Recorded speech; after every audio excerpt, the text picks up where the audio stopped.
Hi guys, Monica here, student at American Military University. Today we're going to go over the biomechanics of pitching and throwing, and we're going to bring in our student, Landon, and we're going to help develop his motor skills for his pitching and throwing movements. Stay tuned. Coach Tom has joined us to teach Landon the phases of the biomechanics of pitching. We're going to start first with the process of the wind-up. The starting position for the wind-up is your feet together. You have your ball in your right hand, if you're right-handed, and your glove hand in your left. Take the glove foot, which would be your left foot, and point it towards the position in which you want to throw. Next, put your hand and the ball together with the glove right below your chin. Part 2 of the wind-up is to lift your leg up. Your left leg, which is the leg pointing towards home plate.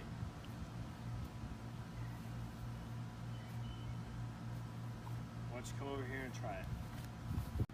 Alright, Landon, now we're going to practice the wind-up. Step 1, put your feet together, point towards home plate, raise the glove up, knee up, and down.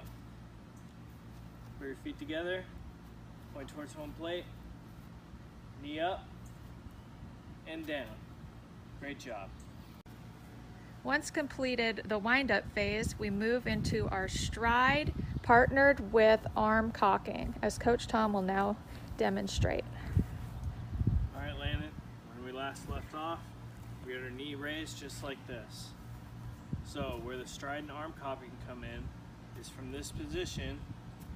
At the same time, you're gonna release these for your arms together and take the stride towards home plate as your glove is pointed towards where you want to throw it. So it looks like this.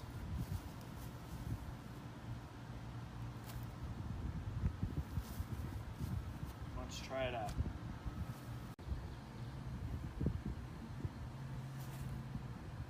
Good job. Try one more time.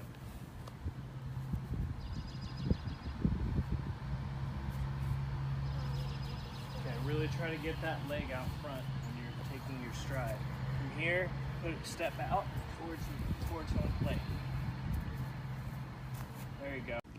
In the next phase, we will go over arm acceleration and deceleration, which covers the actual release of the baseball.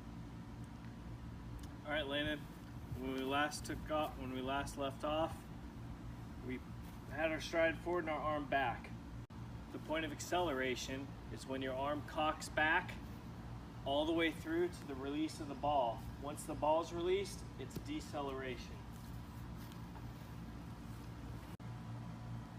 All right, Landon, go ahead and start.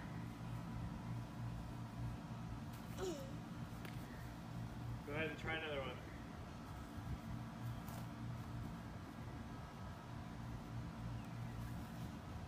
Good job. In the last phase of the pitching biomechanics, we are going to go through the follow-through. The follow-through involves all previous stages of the pitching mechanics to include the step forward, acceleration, and deceleration of the arm. In the follow-through, we are emphasizing our maximum energy at pointing all of our body to the target. All right, Landon, when we last stopped, we talked about arm deceleration, where you decelerate your arm at the point of release.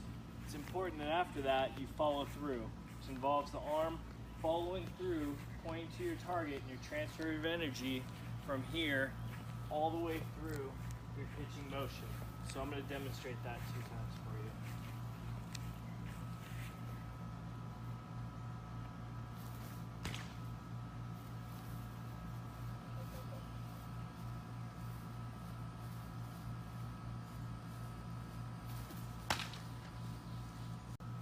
All right, Landon, now it's time for your turn. Remember to keep in mind all the things we talked about so far today. Go ahead.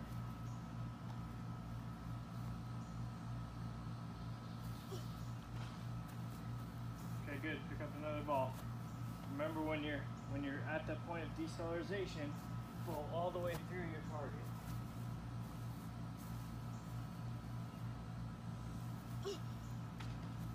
Great job. Now that Landon has learned the mechanics of pitching, we will move into further developing the motor skills of pitching and throwing. We will do this in a phased approach where we will progress our throwing distance as well as targets. Landon is now going to practice his throwing at an 8-foot distance.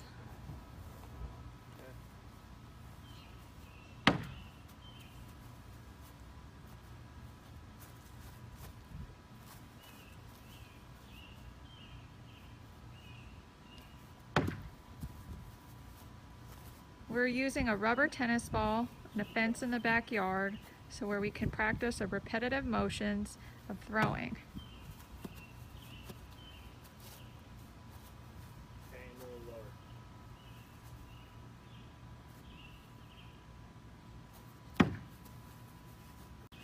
Okay. Once Landon has mastered the skill of the 8-foot distance, we will further develop his motor skills by extending the distance to 16 feet.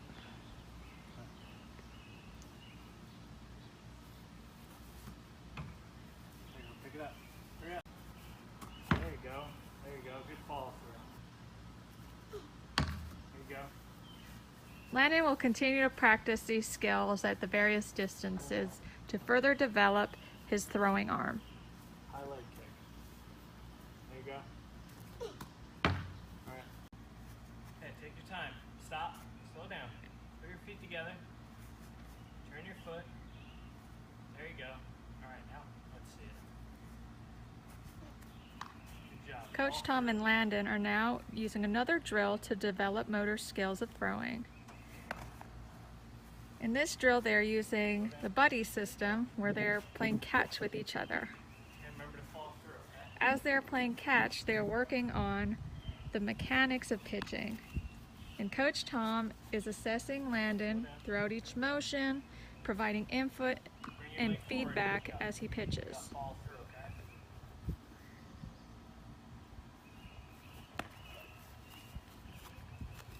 Okay, let's see a good one. Slow down. Follow through. By practicing a buddy toss, Landon is learning how to use a target. This simulates the pitcher and catcher in the game of baseball. See that? While we simulate game time situations, we're also developing the motor skill of throwing. There you go. Good job.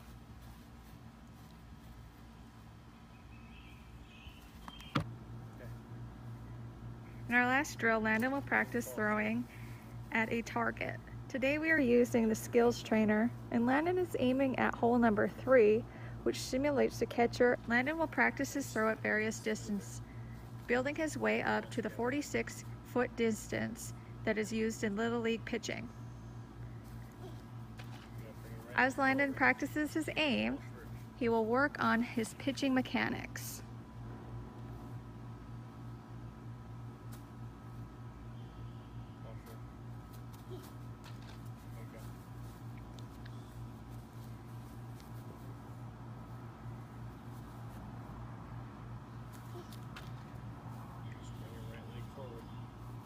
Both mechanics and accuracy play an important role in the pitching process. So it is important that Landon continues to practice both his pitching mechanics as well as his aim to develop proper motor skills of his throwing action.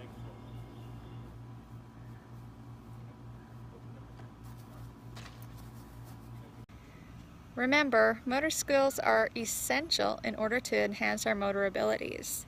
So make sure you get your young athlete out there and practicing. Just as Landon did today, we focused on the biomechanics of pitching and throwing, and then introduced him to motor skill development. We had him aiming at targets, practicing at various distances, and we even changed up his targets. Remember, practice, practice, practice, and your motor skills will continue to evolve. Thanks.